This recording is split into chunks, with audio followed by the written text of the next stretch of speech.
Hello guys, this is Sunday batch. നല്ല powerful students ആണ്. ഇവരോട് എന്ത് മലയാളം പറഞ്ഞാലും ഇവർ ഇംഗ്ലീഷ് പറയണേ കേട്ടോ. നമുക്കൊന്ന് ചോദിച്ചു നോക്കാം. ഓക്കെ, ഞാൻ ഉറങ്ങായിരുന്നു എന്നുള്ളതിന് ഇംഗ്ലീഷ് എന്താ? എല്ലാവരും കൂടി പറയണേ. എന്തുട്ട്? ഐ വാസ് സ്ലീപ്പിംഗ് അല്ലേ? ഓക്കെ, അങ്ങനെയാണെങ്കിൽ എനിക്ക് ഇംഗ്ലീഷ് സംസാരിക്കാൻ കഴിയുന്ന എങ്ങനെ പറയാം? I can speak English. Okay, അപ്പം എനിക്ക് പാട്ട് പാടാൻ കഴിയുന്ന അങ്ങനെയാണ് എങ്ങനെ പറയാം? ഐ ക്യാൻ സിങ് അല്ലേ? ഓക്കെ, എനിക്ക് മീറ്റിംഗ് ഉണ്ടായിരുന്നു എന്ന് എങ്ങനെ പറയടാ?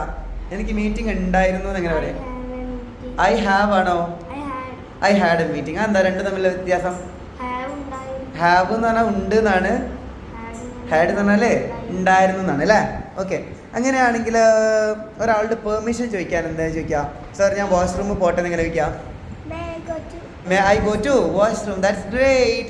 Okay, നല്ല ക്ലാപ്പ് കൊടുത്ത ഓക്കെ. ഇനി പിന്നെ എന്താ പറയുക, ഇഷ്ടമാണോ എന്ന് എങ്ങനെ ചോദിക്കുക? ഇഷ്ടമാണോ എന്ന്? Would you like to? അപ്പോൾ ഇംഗ്ലീഷ് സംസാരിക്കാൻ ഇഷ്ടമാണെന്ന് എങ്ങനെ ചോദിക്കുക? Would you like to speak English? Okay, ഇതാണ് അജുവ കേട്ടോ. അജുവ, പിന്നെ ഒരാളോട് നിർബന്ധമായിട്ടും പിന്നെ എന്താ പറയുക ഇംഗ്ലീഷ് സംസാരിക്കണമെന്ന് എങ്ങനെ പറയുക? യു മസ്റ്റ് സ്പീക്ക് ഇംഗ്ലീഷ് അല്ലേ? ഇനി അതേസമയം ഇംഗ്ലീഷ് സംസാരിക്കുന്നതിന് എന്താ അഭിപ്രായം?